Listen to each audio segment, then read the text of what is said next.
Muy buenas tardes, bienvenidos. Si no entendemos lo que es el poder real o de real power cuando hablamos en el orden internacional, no entendemos de qué se habla en materia de poderes. Está el poder real y está el poder político. El poder político es el que democráticamente se elige en las elecciones por parte de un pueblo que pone a determinados hombres para que en la confrontación del capitalismo con las corporaciones pueda ser un árbitro generoso o ausente. Cuando el árbitro es generoso, naturalmente el poder real lo combate. Cuando el árbitro es cómplice de ese poder real, este lo protege. Sucedió con Macri en el segundo de los términos que hemos empleado y sucede en contra de este gobierno. Quizás no tanto por Alberto Fernández, sino por los significados que tiene históricamente un gobierno de esta naturaleza. De ahí que tenemos que reflexionar siempre cómo es la lucha de poderes, qué hay detrás de cada uno y cuál es la dimensión, el alcance que tienen para poder dominar los aspectos más importantes en la vida de relaciones entre el pueblo y las corporaciones que se da en un país. Hoy habló del poder real Cristina Fernández de Kirchner. Nuestras constituciones son un reglamento de cómo tiene que funcionar el Ejecutivo, cómo tiene que funcionar el Legislativo y eventualmente el Judicial. Sobre todo el otro poder que está afuera, mercados, monopolios, oligopolios, poder financiero internacional, nada de eso figura en nuestras constituciones. Y lo peor de todo, cuando las sociedades cada 4 años o cada 2 años eligen a sus representantes, no juzgan a ninguno de esos poderes. Juzgan a ustedes, los que están sentados en las bancas, que mucho tampoco se puede hacer. Una de las formas del poder real tiene que ver con el poder financiero internacional, no solamente el local. Tener poder real es ser el Fondo Monetario Internacional y reconocer ahora las inconsistencias que hubo en el préstamo que le dieron a Macri y de esa manera tener que aceptar todos los cargos que se le han formulado.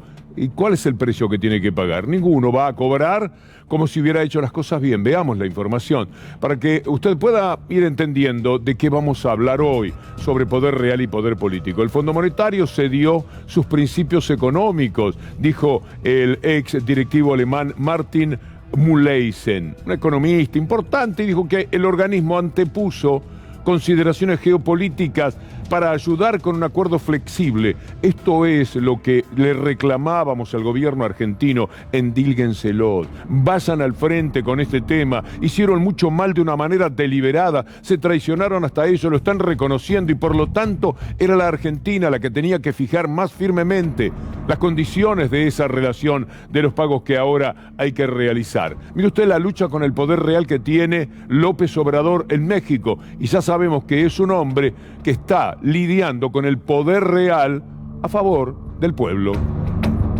Está en debate para su aprobación o rechazo nuestra propuesta de reforma a la Constitución para que la nación recupere el control de la industria eléctrica nacional. Son tiempos de definición y sin medias tintas los legisladores tendrán que decidir si se colocan como defensores de los intereses de las empresas particulares, nacionales y fundamentalmente extranjeras, o si optan en los hechos por ser auténticos representantes del pueblo y de la nación. Lo bueno es que pronto, muy pronto, sabremos quién es quién. Es importante que se conozca que ya nos protegimos en caso de una traición. La traición vendrá del lado de la oposición y por supuesto de la mafia periodística internacional. Mire, La Nación, la Suprema Corte de México avala polémica ley eléctrica. Para ellos es polémico. Cuando dicen polémico, usted siempre aprenda a leer, es de manual. Ellos están diciendo que no es bueno, que están molestos con esa idea que tienen. Mire la ventaja. Da ventaja, mire la bajada, da ventaja a la generación gubernamental de electricidad sobre las plantas privadas de energía. Y esto es lo polémico para el diario La Nación. Esto es así. Esta es la lucha.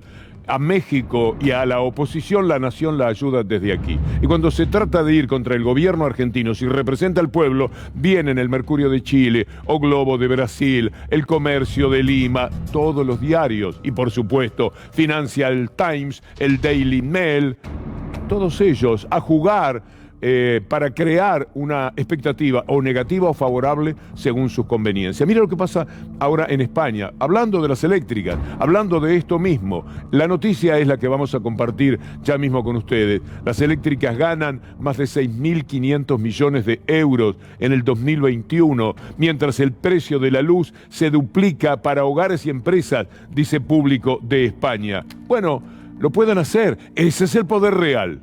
Puede ante el poder político, por más que Ione de Larra diga, alguna vez tiene que ganar la gente, no tendría que ser la gente la que pague toda esta historia. Por proteger en este momento y que la crisis no la paguen la gente que no puede llegar a fin de mes, que no puede pagar la factura de la luz, que la paguen los beneficios de las eléctricas. Yo creo que es evidente y ha quedado muy claro que las eléctricas el año pasado vivieron por encima de las posibilidades de la gente de nuestro país, con cuadruplicando sus beneficios en el año en el que pagaron los españoles y las españolas una de las facturas de la luz más caras de nuestra historia. Hay que apretar el cinturón, pero el cinturón se lo tienen que apretar las eléctricas y sus beneficios. Pero son manifestaciones, ideas que se tienen, que son muy buenas si uno aplaude a esta joven política. El problema es que las eléctricas ya ganaron, ya embolsaron 6.500 millones de euros. ¿Usted se imagina la plata que esto es? Y la gente en España está pagando el doble o el triple por las facturas. Y ya ganaron. Entonces uno dice, no puede ser que esto suceda. Y cuando están diciendo no puede ser, ya fue. Este es el drama que tenemos que afrontar. Ganan todo el tiempo ellos, las minorías, y cada vez más. Mire Jeff Bezos, para nombrar a un multimillonario bien famoso, si los hay. ¿Cómo hizo para ganar 72.700 millones durante la pandemia? Es decir, ¿cómo hizo para ganar en estos 2 años el doble de la deuda que la Argentina tiene con el Fondo Monetario Internacional? Una sola persona, una sola empresa. Mire usted cómo se enojan, por ejemplo, un ex asesor de Trump, un jugador del sistema internacionalmente, cómo se enoja con la sindicalización de los empleados de Amazon. This is a time when wages are booming. Yeah. You know, you could make the case, as was occasionally made in the 50s and 60s and 70s, that unions were there to give you better wages and benefits. But that has really passed. Apart from the gig workers, which is also a controversial matter. But look, wages are booming. I'm glad of it, by the way. I'm all for workforce. Prices are rising even faster, and they're just trying to keep up. Middle class wants to stay even if they possibly can. I think it's going to be a losing battle in the next couple of years. But we'll, you know, the union, we will see. Yeah. We will see. I just think that private companies can do it better. Son ellos los que mueven los hilos, las empresas eléctricas de México, que están enojadas y mueven internacionalmente todo lo que puedan porque el Estado les está dando pelea. Son las empresas eléctricas las que ganan en un tiempo como este, de enormes dificultades con la energía, las que se llevan 6.500 millones de euros en España. Y es el pueblo el que lo paga, el doble, el triple en la tarifa. Es Jeff Bezos el que gana 72.000 millones de dólares. Son los de Amazon que no tendrían que sindicalizarse porque a ellos los enoja. El señor acaba de utilizar la expresión controvertido, así como La Nación usa polémico. Los hilos del mundo, como dice el Papa, los manejan determinadas gentes a través muchas veces de los gobiernos de sus países, pero siempre por encima de todo el poder financiero internacional. Hoy se habla a menudo de geopolítica, pero lamentablemente la lógica dominante es la de las estrategias de los estados más poderosos para afirmar sus propios intereses, extendiendo su área de influencia económica, o influencia ideológica, o influencia militar. Lo estamos viendo con la guerra. Pero ¿sabe usted cómo le están dando al Papa en este momento los medios de derecha? Y no solamente en la Argentina, como quien lava y no tuerce. Es algo tétrico lo que ocurre. Mire lo que Página 12 está señalando sobre la actitud corporativa de los medios contra el Papa. quien acusa y quien defiende al Papa Francisco. El Papa Francisco se ha manifestado siempre en contra de las guerras y sobre todo contra el crecimiento del armamentismo. Y el 25 de marzo fue un día especial, según denunció un diputado italiano, Michele Ansaldi, que está en la Comisión de Vigilancia de la RAI. El día anterior el Papa había definido como locos a los países europeos que habían decidido aumentar sus gastos en armas hasta el 2% de su Producto Interno Bruto. ¿Y qué pasó entonces? Aunque la condena del Papa era importante, RAI 1, uno de los 3 canales de la emisora estatal, el más importante, ligado a los sectores más conservadores, censuró el comentario del Papa y no lo puso al aire, no lo difundió, lo del Papa. En cambio, la difundieron los otros 2 canales ligados a sectores generalmente más abiertos y progresistas. Miró lo que han hecho aquí con el Papa, mire lo que La Nación Más ha hecho. ¿Usted se acuerda cómo lloraban los periodistas de la derecha cuando designaron a Francisco? Cuando Bergoglio se convirtió en Papa, pues cuando Francisco fue desde el Vaticano y miró las miserias que hay en el mundo y vio el desastre, empezó, por supuesto, a luchar como Papa por un poco más de justicia, de igualdad. No lo pudieron tolerar y empezaron a atacar al Papa de todas las maneras posibles. Mire lo que fueron capaces de decir, porque el Papa está en contra del envío de armas a quien sea, en este caso a Ucrania, que por otra parte, ¿para qué le dan armas a Ucrania? Estados Unidos para hacer negocios, la OTAN para que persista la guerra, los ucranianos ¿para qué las quieren? Si por más armas que les den, si no los vienen a ayudar en el número de soldados, jamás van a poder con el inmenso ejército ruso, ni aún con esa ayuda es probable, pero mucho menos solos. ¿Para qué le mandan los fusiles? ¿De qué les sirven? Para que muera más gente, para que la guerra dure más y para que Estados Unidos le saque más ventaja todavía a Rusia. Entonces el Papa dice esto. Un líder, como lo llaman, un líder moral y espiritual, frente a un hecho de lesa humanidad, puede aludir razones de diplomacia para no tomar partido por la verdad. Es el Papa argentino. Es el cardenal Jorge Bergoglio. Y cuando la Iglesia dice el Papa está para las grandes cosas, no para la política chiquita, el barro de la mugre de la política argentina, bueno, en la oportunidad mayor, el Papa flaqueó. La verdad que le estaba reclamando La Nación Más era una mentira más de las de la guerra. El bombardeo, el misil que cayó sobre la estación de tren y mató a 50 personas por lo menos. No habían sido los rusos. Un canal italiano, como le mostramos ayer, confirmó, y vea usted que nunca más dijeron nada. Ya se callaron porque saben que mintieron. El que tenía la verdad, o por lo menos sospechaba que podía haber una mentira y esperaba la verdad, era el Papa. O sea, el Papa era quien tenía razón. Pero por supuesto, cuando le ponen polémico, como le pone la mafia de Clarín en el título que vamos a ver, naturalmente están hablando mal del Papa, están atacando al Papa, les importa 3 pepinos que sea argentino y que tendría que ser un motivo de tremendo orgullo del país permanentemente. No, si no juega a favor del establishment, a favor de los negocios de ellos, es un Papa malo. Guerra Rusia-Ucrania, polémico tuit del Papa Francisco sobre los refugiados ucranianos. Vamos a ver el tuit para que usted mismo pueda decir qué tiene de polémico. Miles de personas se han visto obligadas a huir de Ucrania a causa de la guerra, pero muchos también se han visto obligados a abandonar su tierra natal en Asia, África y América. Mis pensamientos y oraciones están con todos ellos. ¿Dónde está lo polémico?, le preguntamos a la mafia de Clarín.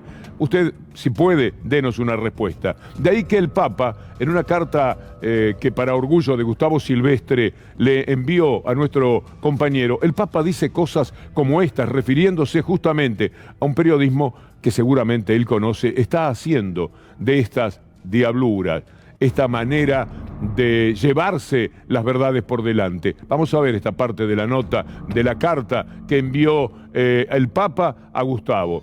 Pero siempre, bien hablando de la actividad periodística, en esas informaciones se encuentran algunos pecados de los 4 en que suelen caer los periodistas: desinformación, calumnia, difamación y coprofilia. Busque coprofilia por curiosidad cuando le den los tiempos y va a ver lo que quiere decir. Es tremendo lo que dice el Papa en esa palabra sobre el periodismo argentino. Y según me dicen, a algunos autores de artículos les pagan para esto, sí. De verdad, están sacando, según Juan Alonso, mucho dinero, algunos colegas. Triste, una vocación tan noble como la de comunicar ensuciada de esa manera. Bueno, esta es la realidad de lo que está pasando y lo tiene que decir el Papa. Así está el periodismo, pero el periodismo no por lo que hace a la profesión, sino el periodismo como el ariete de las corporaciones. En la Argentina, las corporaciones son más poderosas, son el poder real, pero de todas las corporaciones, la más significativa es la mediática, como lo decimos muchas veces, es la que puede destruir a las demás corporaciones si se le ocurre, y en cambio a lo mediático nada se le puede hacer, absolutamente nada. De ahí lo desparejo de toda la lucha. Mire lo que ocurre en los Estados Unidos con la desigualdad, que es lo que ellos propugnan, lo que defienden, el mundo que les gusta, porque ellos están muy cómodos en esa desigualdad. Mire esta información de los Estados Unidos. Está demostrado, con menos desigualdad se tiene menos crimen. Mire qué dato, ¿no? El que da el país de España, pero está bien hacerlo.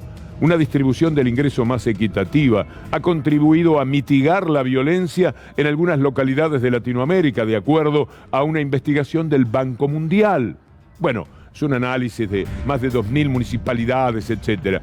Pero veamos, mientras tanto, lo que nuestra amiga y corresponsal también en Nueva York nos dice sobre la violencia y la desigualdad. Es el incidente número 296 que se produce en la ciudad desde que comenzó el año 22. Nueva York ha sufrido un 60% de incremento de la violencia, que incluye 58% más de robos, 22% más de violaciones, 41% más de crímenes y 125% de crímenes de odio contra la población asiática y la población negra. El uso de las armas de fuego han aumentado también de un 80%. La Universidad de Columbia hizo ciertos estudios. ¿Cuáles son las causas de la violencia? Bueno, la pobreza, en primer lugar. Nueva York tiene un 14.5% de violencia y supera el promedio nacional. Problemas de la gente que vive en la calle, los homeless, problemas psiquiátricos, problemas de falta de vivienda y empleos. Y todo esto permanentemente lo lleva a comprar más y más armas. Mire usted esta noticia que hace a una realidad cada vez más preocupante. ¿Usted escuchó? 296 casos de tiroteos no tan significativos como el de ayer, pero tiroteos al fin en el que quedan heridas 3, 4, 5, 10 personas. Las empresas contratistas de defensa ven beneficios a largo plazo de la guerra de Ucrania, porque la guerra crea un estado tan particular en lo mental que los fabricantes de armas de Estados Unidos no están sacando provecho directamente de los miles de misiles y otras formas, pero sí, mire, la segunda línea, sí pueden obtener grandes ganancias a largo plazo al suministrar a países ansiosos por mejorar sus defensas contra Rusia. Y eso lleva a observar la distinta vara, la doble vara que tenemos en la guerra. ¿Pero por qué? Porque hay que hacer que Rusia sea un malo y una amenaza para todo el mundo y venderles armas a los que potencialmente podrían ser atacados por Rusia, como si Rusia fuera a ir contra otro país que no sea Ucrania por las razones ya conocidas, a las que lo impulsó Estados Unidos, como la gente académica, preparada y virtuosa de los Estados Unidos reconoce que ha sido. Bueno, hoy Cristina Fernández estuvo hablando también de esta doble vara internacional. Hay intervenciones que son buenas, pero hay intervenciones que son malas. Veamos de qué se trata. Hemos denunciado el doble estándar en materia de derecho internacional de las potencias que se creen por encima del resto de los países y no respetan el derecho internacional. De hecho, la ocupación por la fuerza de nuestras Islas Malvinas encuentra al Reino Unido apoyado también por otras potencias que, cuando no les conviene apoyar una invasión, la rechaza, y cuando les conviene, porque son sus aliados, está todo bien. Entonces, dramáticamente, los argentinos y las argentinas, dramáticamente, vemos ese doble estándar en nuestra propia tierra, nuestro propio suelo. Cuando el otro día abrazaba a cada uno de esos veteranos combatientes que trabajan en el Senado y a los cuales le dimos un diploma, los abrazaba, ¿qué le puedo hablar a ellos de la OTAN? Si la OTAN nos puso una base en Malvinas, a 14.000 kilómetros. Mejor dicho, imposible, de verdad. Esto es lo que pasa. Lo van rodeando a Rusia y quieren que Rusia no haga nada. Jugá limpio, Rusia. Nosotros te estamos atacando por todos lados, todos los países. Mire ahora, Finlandia y Suecia se van a unir a la OTAN. Mire el título. Y usted pregúntese, si usted fuera ruso, y mucho más, si fuera un gobernante ruso, ¿cómo vería esto? Finlandia y Suecia aceleran los planes para unirse a la OTAN y Rusia avisa. Es poco inteligente. Anoche Atilio Borón con Julián Guarino lo decía muy, pero muy bien. Prestémosle atención. Hubo un personaje muy importante en la época de Bush padre, Sí. seguramente lo habrás oído nombrar, que era el tal Paul Wolfowitz. Paul Wolfowitz era el número 2 del Pentágono. Sí. El tipo era lo que se llama un halcón en la política de los Estados Unidos, y cuando implosiona la Unión Soviética, él elabora un informe secreto que, sin embargo, se filtró y apareció en el New York Times. El informe es de comienzos del 93, o sea, prácticamente un año después de desaparecida la Unión Soviética, en donde el hombre dice lo siguiente: no importa que haya caído el comunismo, no importa que ahora no exista la Unión Soviética como tal, Rusia sigue siendo un país enormemente poderoso y por lo tanto un obstáculo a cualquier plan que quiera desarrollar Estados Unidos en la arena mundial. Y por lo tanto, lo que hay que hacer es ver de qué manera debilitamos y sacamos del juego a Rusia. Quiero saber, lo vamos a preguntar para mañana, por qué la Argentina no le está vendiendo litio a Rusia. No quiero pensar que es parte de las medidas que han tomado también contra Rusia. Más ingratitud. Debería existir un 11º mandamiento en el catolicismo: no serás desagradecido. Y de eso estaría pecando el gobierno argentino si el litio no va por sanciones que determina este señor que vamos a ver, que está completamente desnorteado, por más que sea del norte, que no sabe ya dónde está parado. Se llama Biden, vamos a verlo. Two of the largest grain producers in the world, China and, Ukraine and Russia, are not doing what they used to. Pero lo que sí le sale bien es decirle genocida a Putin. No son los presidentes de Estados Unidos que hicieron un verdadero genocidio en Irak. 1 millón de personas está muy cerca de serlo, ¿no? Y esto fue lo que mataron en Irak. Y porque sí, porque le querían robar el petróleo, porque querían reconstruir el país con sus propios arquitectos e ingenieros. Y esto fue lo que hicieron. Un inmenso negocio detrás de una guerra que no tenía el mínimo sentido y que acompañó la ONU y toda la farsa de la OTAN y toda esa internacionalidad a la que hacen respetar a través de los medios, que son los corruptos que en cada país nos hacen ver las cosas como a ellos se les antoja. Mire usted lo que dice Biden de Putin.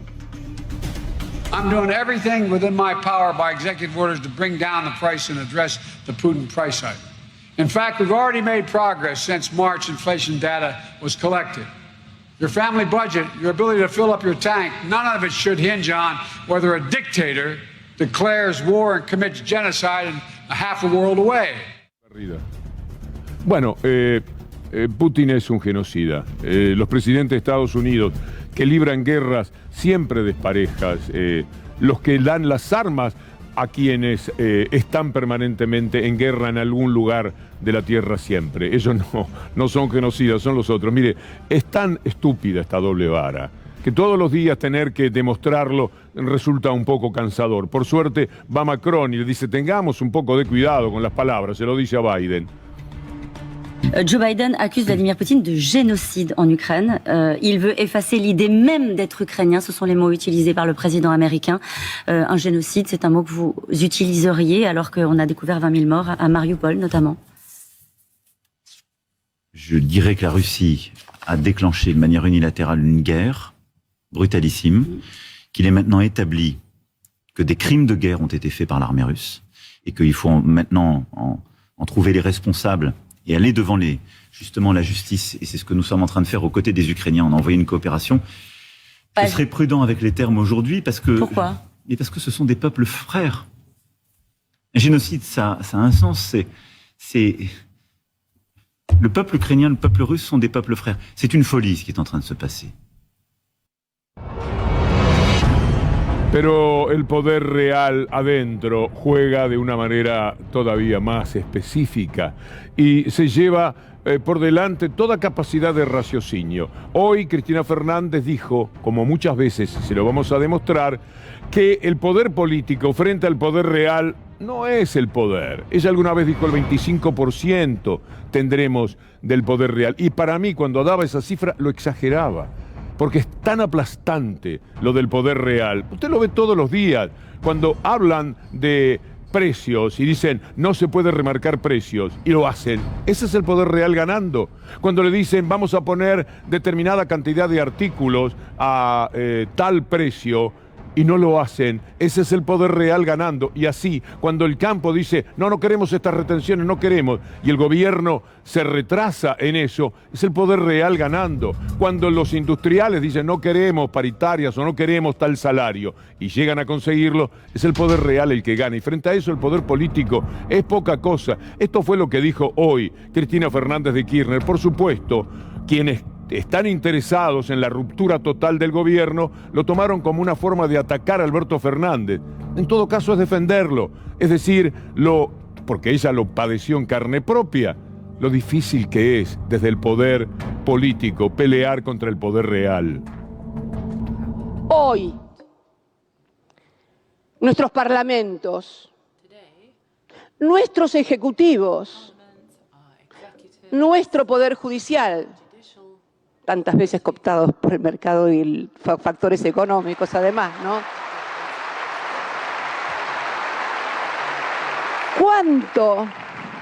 ¿Cuánto representan del poder tomado como un 100%? Hablamos de poder cuando alguien adopta una decisión y esa decisión se puede aplicar y es respetada por el conjunto de la sociedad. Eso es el poder. Que te pongan una banda y te den el bastón, un poquito es, pero créanme,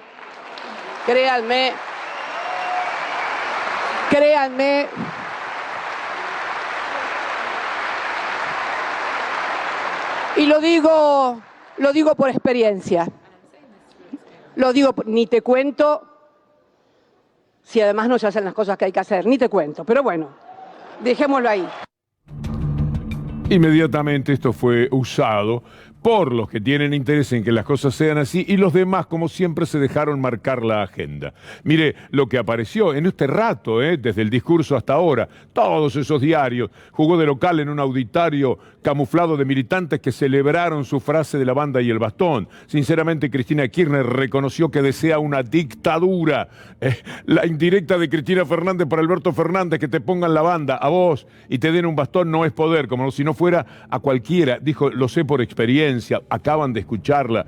Dice, de que te pongan una banda y te den el bastón no es el poder. Sí, efectivamente. Ahora, esto lo dijo porque quería atacarlo al presidente Alberto Fernández o porque es una idea que ella tiene para ayudarnos a pensar, a entender por qué las dificultades para gobernar, particularmente en la Argentina, porque el poder real lo puede al poder político. Mire, vamos a tomar algo dicho hace 5 años.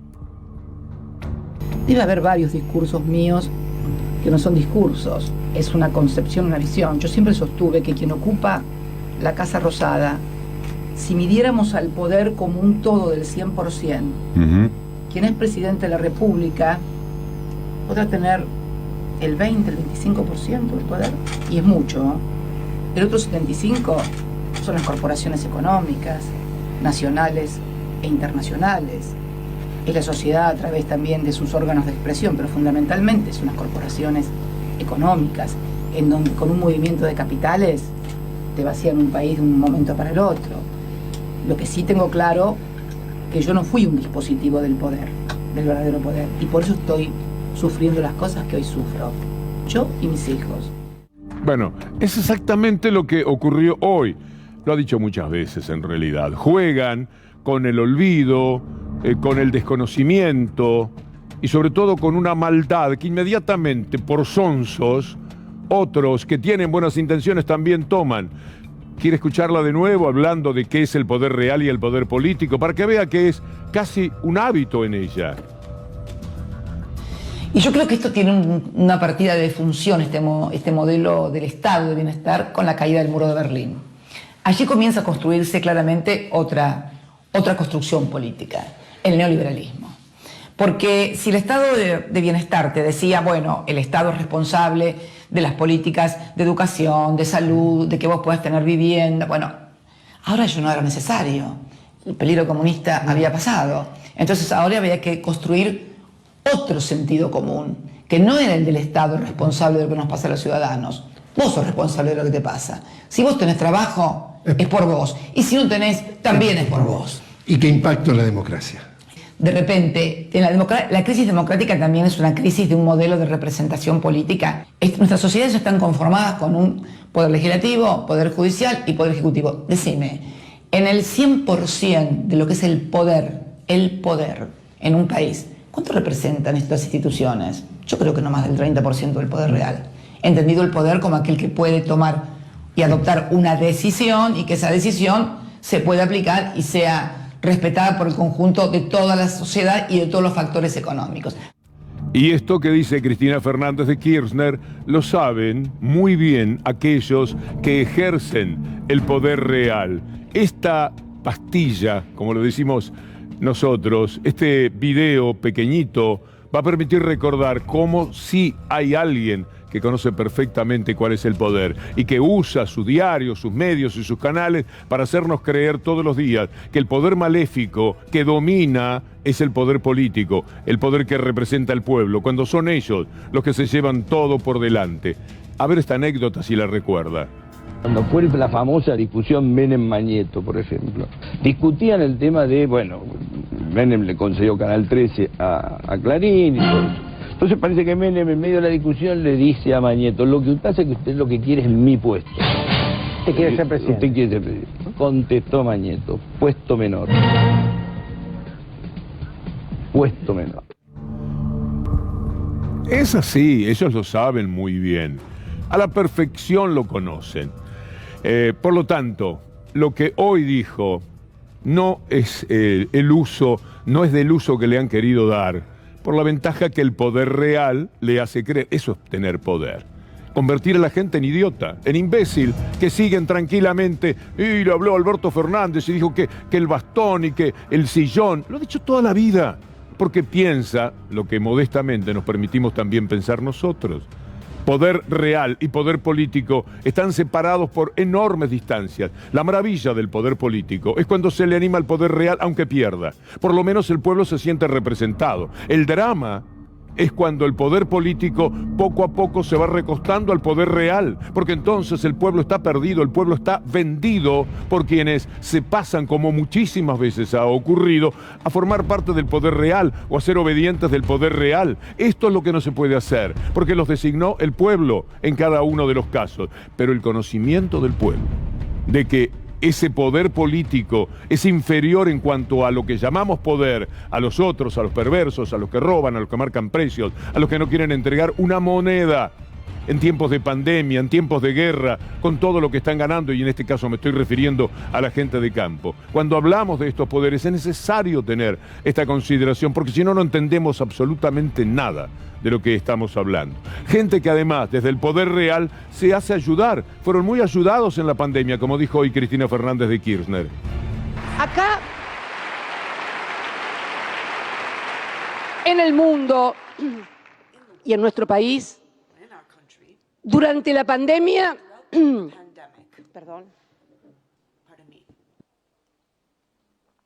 el sector privado recibió todo tipo de ayudas de carácter financiero, fiscal, crediticio, etcétera, etcétera.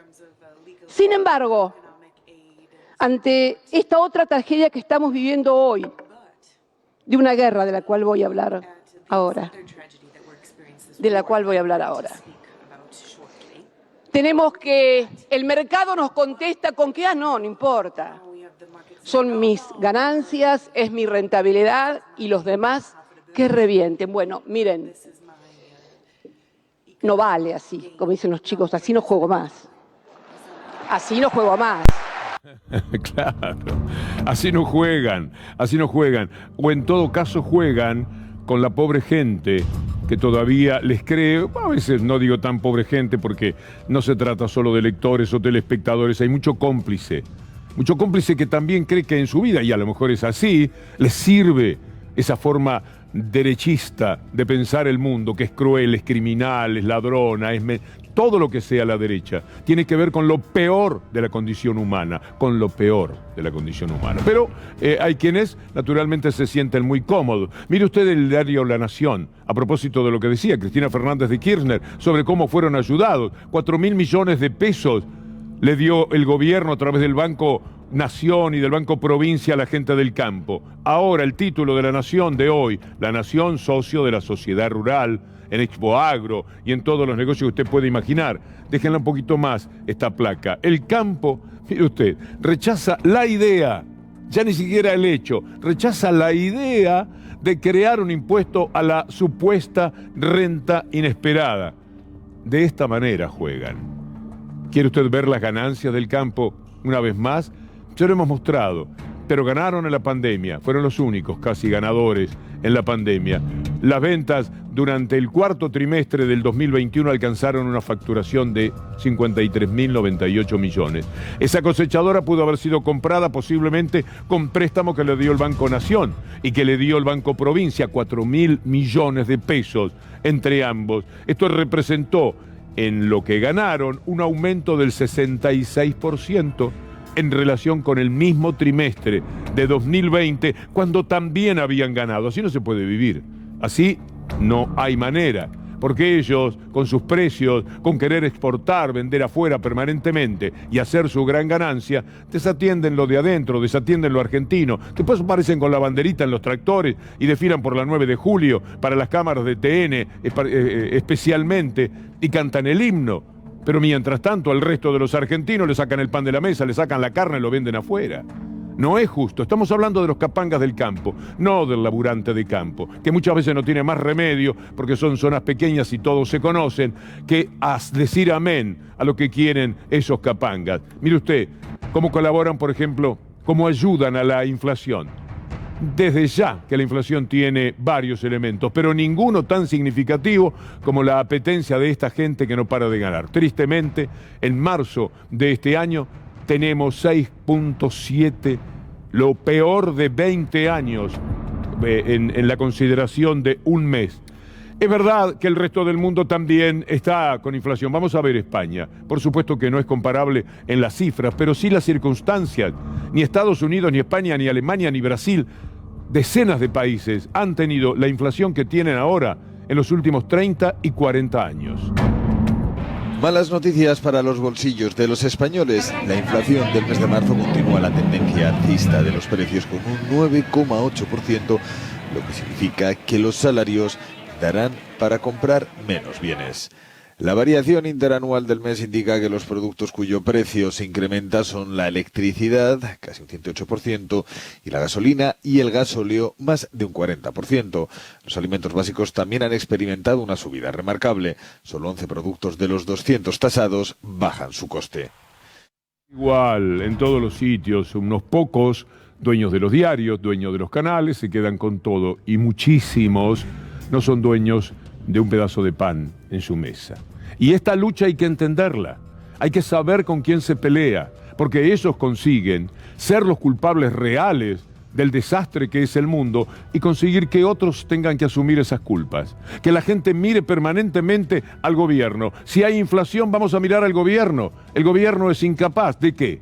De parar al poder real. Porque si usted a esos dueños del mundo les dice que no pueden remarcar precios o que tienen que retrotraer los precios a tal mes, finalmente no lo hacen. No hay manera de que sean capaces de hacerlo. Y se quedan con la parte que le corresponde a los trabajadores. Mire usted cómo se han separado. Lo que es la torta, lo que se produce, lo que se genera.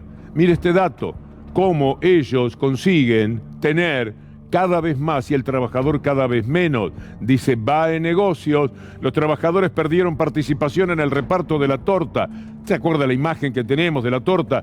Lo que queda para la gente trabajadora y lo que se llevan ellos. 5 puntos, ¿sabe la cantidad de dinero que significa? 5 puntos para 10 que pierden millones. Así son las cosas y así es que no se puede, no hay manera. Por eso, para que el Estado sea eficiente, los gobiernos tienen que trabajar a favor de la igualdad, matarse por eso. De verdad, no hay otro camino, si no, se es parte muy modesta de la historia y hay que buscarla la historia. No se puede llegar a ciertas etapas de la vida para decir amén o para estar de rodillas. Representan nada menos que al pueblo, nada menos, millones que comen más o menos, más regularmente o nunca, millones que se enferman y no se pueden curar, millones que quieren mandar a sus hijos a estudiar y no lo pueden hacer, millones, siempre millones, que están dependiendo de la valentía, del coraje y de la decisión del gobierno. Valentía, decisión y coraje que hay que usar con estos ladrones, bandidos, sinvergüenza que tienen todos los medios de comunicación para llevarse por delante el sentido común y crear uno nuevo. Crear el sentido común de que ellos, los verdaderamente diabólicos personajes de esta historia, no tienen nada que ver, son absolutamente inocentes y quieren la justicia, como hoy están luchando por el Consejo de la Magistratura porque no les alcanza con el 80-90% de los jueces, de las cámaras, no les alcanza con la Corte Suprema de Justicia y los bandidos que la habitan. Quieren también el Consejo de la Magistratura para seguir castigando muy duramente. Ellos se hacen dueños de todo. Mire lo que dice Cristina Fernández de Kirchner sobre la desigualdad. Las desigualdades no son un producto de la naturaleza, son el producto de decisiones políticas o de falta de decisiones políticas. Ojo, que el no tomar decisiones políticas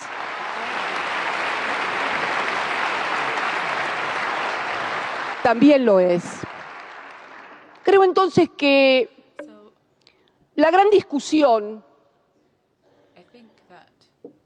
que se va a dar es si este proceso capitalista que se da en todo el mundo, desde China a Estados Unidos, lo conducen las leyes del mercado o las leyes de los estados.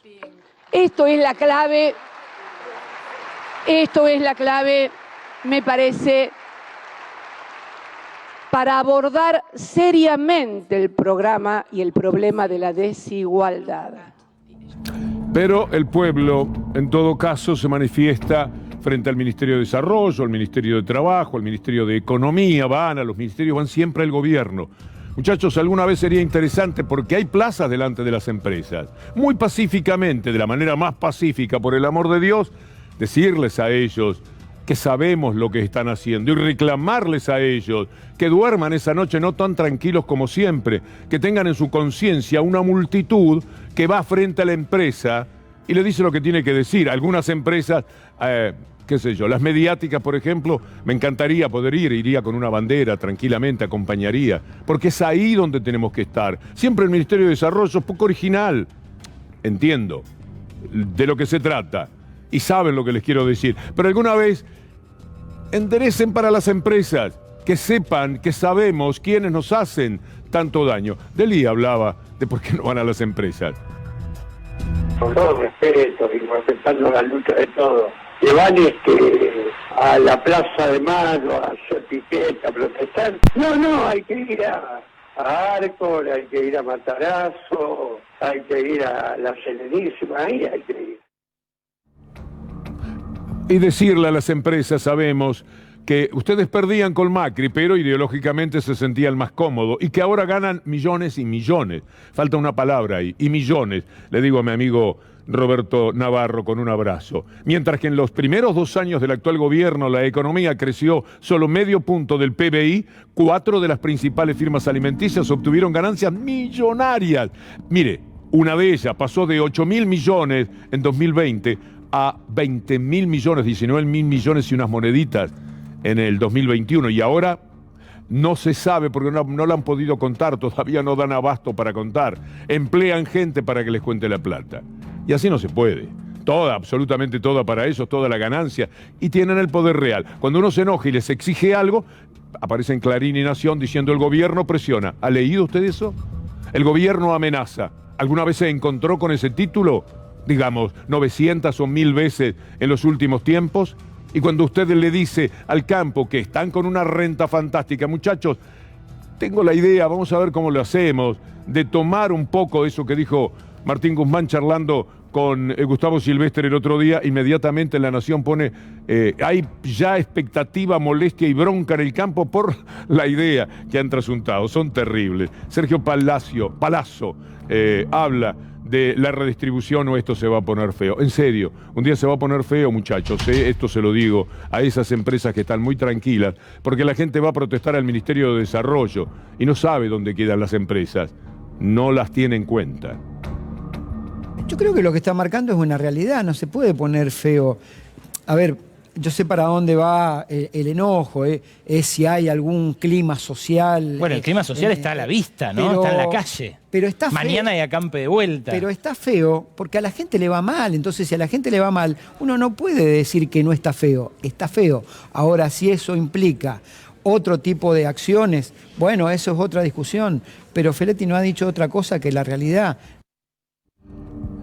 Los voy a invitar a Javier González Achuzo y a Federico Ferro a hacer una pequeña pausa. Me entusiasmé y no me detenía para considerar también que de algo tenemos que vivir. Ya venimos, 2 minutos. El poder real, pero ahora referido a la justicia, que es donde operan con más ambiciones. Hoy Cristina Fernández de Kirchner fue naturalmente la figura política de la jornada por ese discurso, por lo que dijo, y también, quizás más todavía, por la trascendencia que se le dio a determinadas palabras, al análisis que quería hacerle, porque la utilidad política que ellos pretenden es que definitivamente salte por los aires. Es lo que está esperando la derecha mediática de la República Argentina, que salte por los aires el acuerdo que hizo posible la última victoria de lo que llamamos el pueblo, mucho más que las élites, por ejemplo. Y en esa lucha, quedarse con la justicia es decisivo. Así que temprano empezaron con Cristina Fernández de Kirchner, ya en la tapa del diario de Héctor Mañeto. Allí, otra maniobra de Cristina, es gracioso esto. Para frenar, tendrían que poner nuestra maniobra de quedarnos también con el Consejo de la Magistratura. Otra maniobra de Cristina para frenar el ingreso de la Corte en la magistratura. ¿Qué tiene que hacer la Corte en la magistratura? Pensará usted. ¿Por qué no lo hizo? Porque van 17 años que ni se le ocurría. Una cosa que hace al entendimiento mínimo que podemos tener en materia política. Son unos bandidos que juegan para apoyar ese poder real. Si usted tiene la Corte Suprema, si tiene el poder económico, si tiene los diarios, dígame cómo juega. Y dígame cuánto puede el hombre con un bastón y un sillón, se llama Alberto Fernández, se llama Cristina Fernández de Kirchner, cuánto puede contra ese poder real. Bueno, de vez en cuando se dan situaciones políticas. Debió ser bueno para el gobierno todo lo que hizo en materia de vacunación, cómo procedió en la pandemia, pero no se lo vio, no le lució al gobierno. Lo que sí se veía eran los problemas que se generaban con la falta de trabajo, etc. Tampoco le ha lucido la recuperación del empleo. Es cierto que es el empleo informal el que más está registrándose, pero tampoco no va por ahí la utilidad que se le pueda prestar. Siempre quedan atrapados en las garras del poder real. Por eso ese título de hoy. Porque cuando viene la discusión con las eléctricas, por ejemplo, cuando viene Telecom y quiere aumentar tarifas, y el gobierno le dice a Mañeto, que es el dueño de Telecom, no podés aumentar las tarifas. La gente viene de la pandemia. Vos ganaste el año pasado, ganaste igual. No aumentes, ganás menos, pero por favor, no aumentes las tarifas, porque además eso me aumenta la inflación. Y la gente protesta y la gente se enoja y cree que somos nosotros.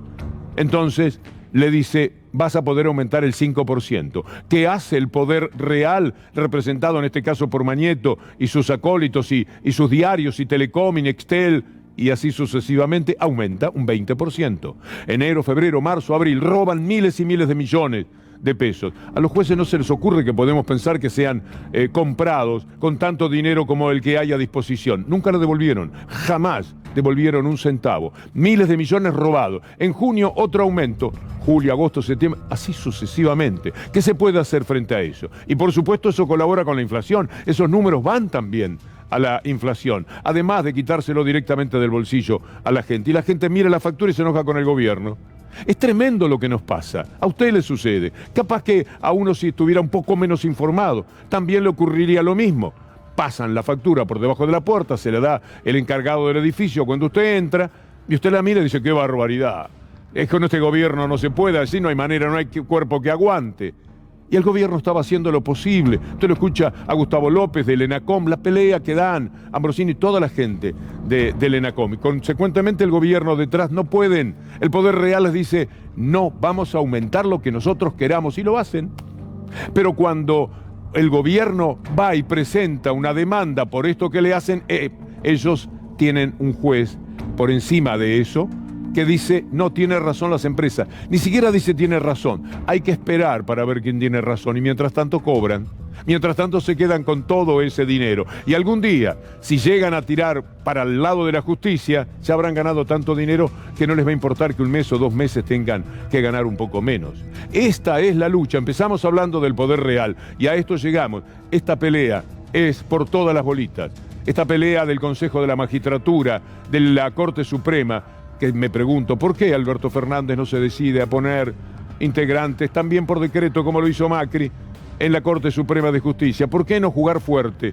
¿Por qué puede Trump indultar el último día de trabajo un Tom Bolton, Steve Bannon, gran ladrón demostrado? Ahora en estos días llevaron presos a sus cómplices. Lo puede indultar en el último día. Y acá no se puede indultar a Milagro Sala, no, porque la ley federal indultal y que después, con Milagro afuera, vengan a protestar. Que protesten en derrota alguna vez, no siempre ganando, no siempre diciendo no nos gustó la idea que tenían. Hay que hacerlo.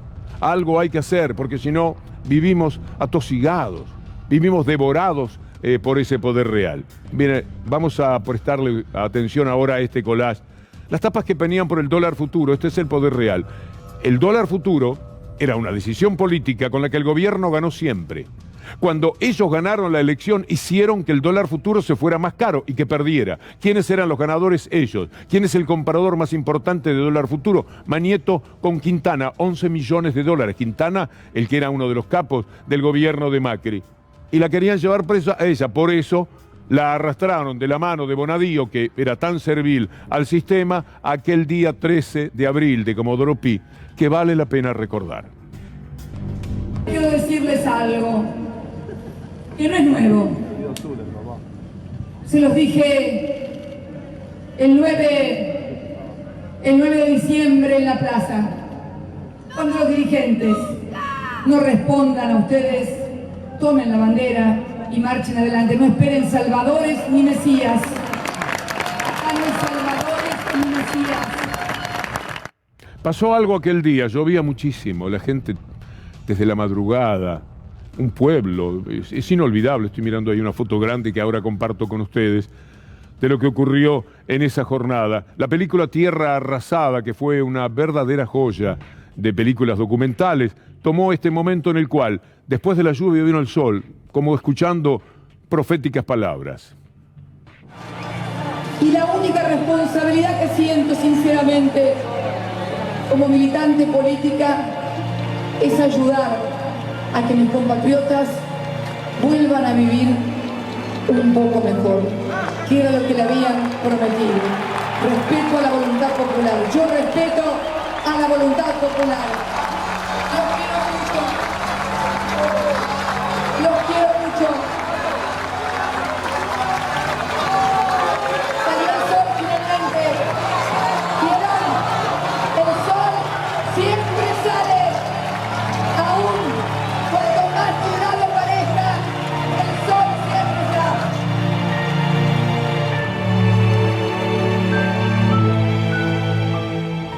Hoy, hace 7 años, nos quedamos sin Eduardo Galeano. Nuestra forma de recordarlo siempre es enriqueciéndonos con sus pensamientos.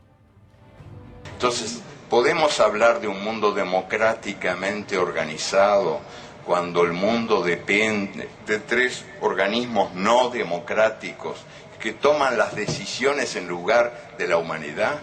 Los 5 principales fabricantes de armas en el mundo son los que tienen a su cargo nuestra paz. Así nos va. Claro, o sea, hacen el negocio de la guerra, pero venden la paz también. ¿Dónde? ¿Cómo? A través, sobre todo, de los grandes medios de comunicación, que reproduce el sistema de poder en el mundo y que toman examen de democracia a cada país. Son grandes medios de comunicación que confunden la libertad de expresión con la libertad de presión y que han sido definidos con mano maestra por algún anónimo que en un muro escribió: nos mean y los diarios dicen llueve. Buenas noches, hasta mañana si Dios quiere.